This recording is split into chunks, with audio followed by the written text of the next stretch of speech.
जय गुरु जी महाराज।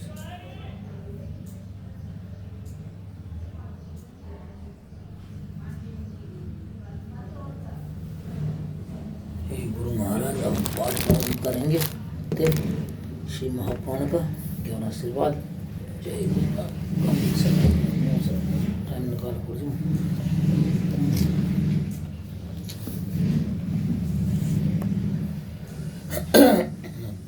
27वां अध्याय दक्ष यज्ञ।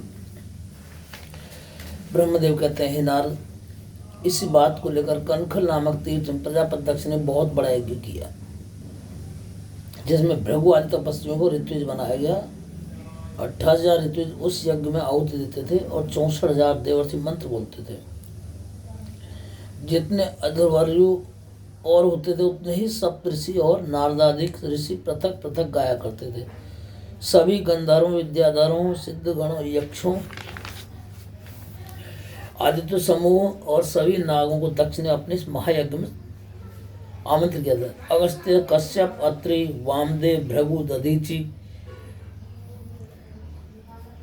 भारद्वाज, गौतम, पैल, पराशर, गर्ग, भार्गव, कुपसित, सुमंतु, त्रिक, कंक और वैशंपायन। ये कहा वैशंपायन जी कहाँ, सब झूठ बोलते हैं।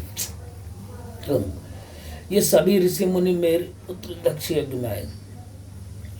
ब्रह्मदेव सब परिवार और वैकुंठ से भगवान विष्णु भी अपने पार्षद परिवार सहित आए। इसी समय इस प्रकार से माया से मोहित अन्य सभी देवता दक्ष यज्ञ में उपस्थित हुए। दुरात्मा दक्ष ने सबका स्वागत किया। विश्वकर्मा द्वारा रचित बहुमूल्य भवन में उसने सबको निवास दिया। मांगलिक कृत्य होने के बाद दक्ष ने अपने अर्धांगिनी सहित यज्ञ की दीक्षा ली, परंतु दुरात्मा दक्ष ने उस यज्ञ में शिव जी को नहीं बुलाया और यह कह दिया कि कपालधारी हैं। शिव जी में छिद्र देखने वाले दक्ष ने अपनी प्रिय पुत्री सती को भी यह कहकर नहीं बुलाया कपाली टांग लिया। जब इस प्रकार यज्ञ आरंभ हुआ, तब उसमें भगवान शिव को पति न देख शिव भक्त सब देवता ऋषि का पूछा, इसमें इस यज्ञ में भगवान शिव क्यों नहीं है? उनके बिना यह यज्ञ शोभित नहीं है। क्यों? बड़े बड़े विद्वान भी जिसे सब मंगलों का आगार बताते हैं, वही प्राण पुरुष नीलकंठ वृषभ ध्वज यहाँ उपस्थित नहीं है। वे दक्ष, ये दक्ष जो मंगलों के मंगल करता, 8 मंगलों के मूल हैं, उन्हें ब्रह्मा विष्णु को भेजकर बोलना चाहिए था। मैं सत्य कहता हूँ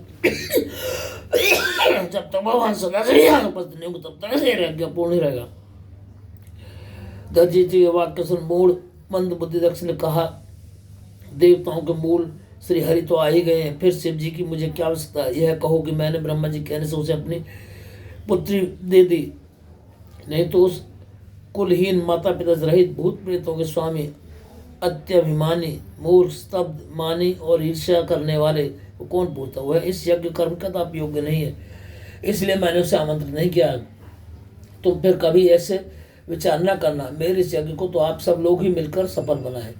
दक्ष के ऐसे कहने करते सब मुनि सुनाते हो। कहा, तुम चाहो जो कहो, पर भगवान सदाशिव के बिना तो यह यज्ञ पूर्ण रहेगा, उससे तुम शापित हो। ऐसा कह दक्ष दधीचि उस यज्ञ से अकेले ही निकलकर अपने आश्रम को चले गए।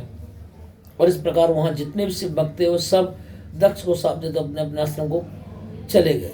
दक्ष हंसते हुए हंसने लगा। फिर उसने अन्य मुनि से कहा, शिव भक्त दधीचि गया, ये अच्छा हुआ, मैं यही चाहता था। मैं तो बहिष्कृत अपने यज्ञ में चाहता ही नहीं। विष्णु आदि सभी लोग वेद के वक्ता हैं, मेरे यज्ञ को सफल बनाए। दक्ष इस बात को सुनकर सब देव और मुनीश्वर शिव जी की माया से मोहित थे।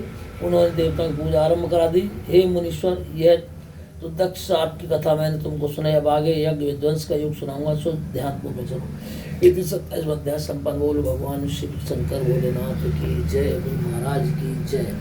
गुरु जी, पाठ में कोई रास नहीं आता, फिर भी मैं इस पाठ को करता हूँ क्योंकि भाषा शैली बहुत घटिया किस्म की।